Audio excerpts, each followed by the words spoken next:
Hello aspirants, welcome to the Discrete IAS. My name is Bharat Dhakar.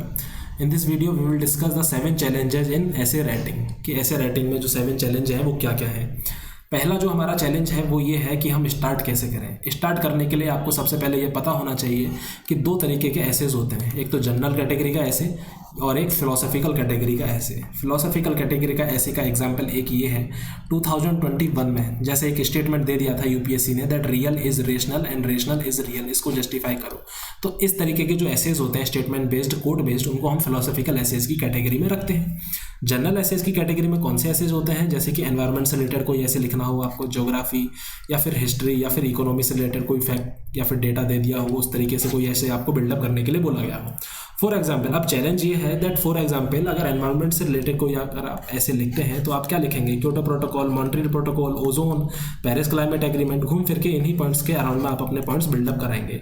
But यहाँ पर challenge ये है कि जो पॉइंट्स आप बिल्डअप करेंगे उन्हीं पॉइंट्स के अराउंड में दूसरे जो कैंडिडेट्स हैं, अदर जो एस्पिरेंट्स हैं, वो भी वही पॉइंट्स बिल्डअप करेंगे। तो आपकी ऐसे में यूनिकनेस नहीं आएगी। यूनिकनेस कहाँ आएगी, यहाँ पर, क्योंकि यहाँ पर जो रियल एंड रेशनल वाला जो थिंकिंग है ये आपके सोचने का तरीका अलग है, सेकंड कैंडिडेट का सोचने का तरीका अलग है। That is why the philosophical category of the essays have wider scope of creativity. तो स्टार्ट आप अपने अकॉर्डिंग करें कि किस कैटेगरी के ऐसे में आपके पास एक बेटर एंड यूनिक कंटेंट है। स्ट्रक्चरिंग आप अच्छे से कीजिएगा। ये एक मेजर चैलेंज है कि स्ट्रक्चरिंग प्रॉपर नहीं हो पाती है। बेसिकली ब्रॉड स्ट्रक्चर ये होना चाहिए आपका, proper introduction, body and conclusion. But यहाँ पर कैच ये है कि इंट्रोडक्शन में आपके पास एक ये ग्लिम्स होनी चाहिए कि एग्जामिनर को ये लग जाए कि मुझे आगे बॉडी में ये चीज़ें मिलने वाली है। That means introduction should be a glimpse of the ऐसे। बॉडी में एक अच्छे से लेयरिंग करने के बाद एक प्रॉपर स्ट्रक्चर डिज़ाइन करना चाहिए आपको। कंक्लूजन में आपको कोई भी ऐसी चीज़ नहीं लिखनी है, कोई भी ऐसी चीज़ नहीं लिखनी है जो आप ऑलरेडी बॉडी में लिख चुके हो। ओके, दैट मीन्स कंक्लूजन में एक हेडिंग टुवर्ड्स पॉजिटिविटी, एक रिफॉर्मिस्टिक, एक पॉजिटिव कंक्लूजन होना चाहिए।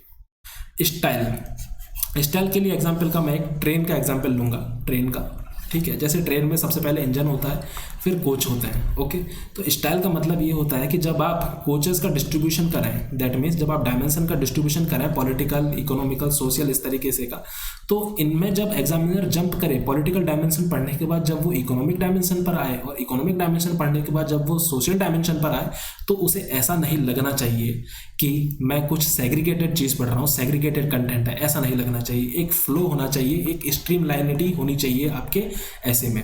सोल ऑफ द ऐसे दैट मीन्स आपकी जो थॉट्स हैं उनमें एक क्लैरिटी होनी चाहिए। आपने जो कहा है उसको प्रॉपर फैक्ट्स के साथ, एग्जांपल्स के साथ सब्सटेंशिएट कीजिए, ताकि रैंडमनेस जो है वो ऐसे में डिक्रीज हो और ऐसे की जो मजबूती है, आपकी जो सोल है वो इंक्रीज हो। ऐसे में एक मैग्नेटिज्म होना चाहिए। दैट मीन्स मैग्नेटिज्म का मतलब होता है ऐसे में एक बाइंडिंग एनर्जी होनी चाहिए। अब मान लो कोई एक्स टॉपिक आपको दे दिया ऐसे के लिए, तो उस टॉपिक से रिलेटेड स्टफ जो है वो तो इनफाइनाइट है, स्टफ तो बहुत सारा है, लेकिन मैग्नेटिज्म की जो बात है वो ये है कि एक्स जो टॉपिक दिया गया है उससे रिलेटेड आपका कंटेंट होना चाहिए। दैट मीन्स जो कंटेंट है जो आपने लिखा है वो एग्जामिनर को बांधे रखे टॉपिक के आसपास, मतलब दैट मीन्स डाइवर्जन नहीं होना चाहिए, भटकाव नहीं होना चाहिए कि टॉपिक दिया था कुछ और आप कहीं लिखते लिखते पहुंच गए कहीं और। This is called the magnetism. ये वाला जो चैलेंज है बहुत ब्रूटल चैलेंज होता है, अपने टॉपिक को बांधे रखना होता है। टाइमिंग, आप लिखते चले गए, प्रॉपर टाइम डिस्ट्रीब्यूशन नहीं हुआ तो सेकंड ऐसे के लिए आपके पास टाइम ही नहीं बचा। ये एक बहुत क्रूशियल चैलेंज है। कंक्लूजन आपके पास, मैंने आपको पहले ही बताया था दैट कंक्लूजन एक थीम होता है कि एंडिंग में जब एग्जामिनर पढ़ते पढ़ते आपको ऐसे के लास्ट पेज पर जब आपका कंक्लूजन पढ़ रहा हो तो उसकी मेंटलिटी को फ्रेम करने का एक तरीका होता है, एक वे होता है, एक स्टेज होती है, एक कंक्लूडिंग स्टेज की उसने जो पढ़ा है क्या उसे वो अच्छा लगा है या नहीं लगा है। कंक्लूजन में एक ऐसा वेव होनी चाहिए कि वो एकदम से स्टनिंग रह जाए कि ठीक है कि नहीं यार इस ऐसे में तो दम था, literally I should reward this ऐसे। इस तरीके का एक कंक्लूजन होना चाहिए। एंड रिमेंबर वन थिंग, कोई भी ऐसी पॉइंट्स जो आपने इंट्रोडक्शन या बॉडी में ऐसा लिखा हो वो रिपीटेड नहीं होना चाहिए। यहाँ पर आपको यूनिकनेस इन कंक्लूजन रखनी है। These are the major challenges that aspirants face while writing a essay. I hope आपको समझ में आया होगा। Ending this video, thank you so much.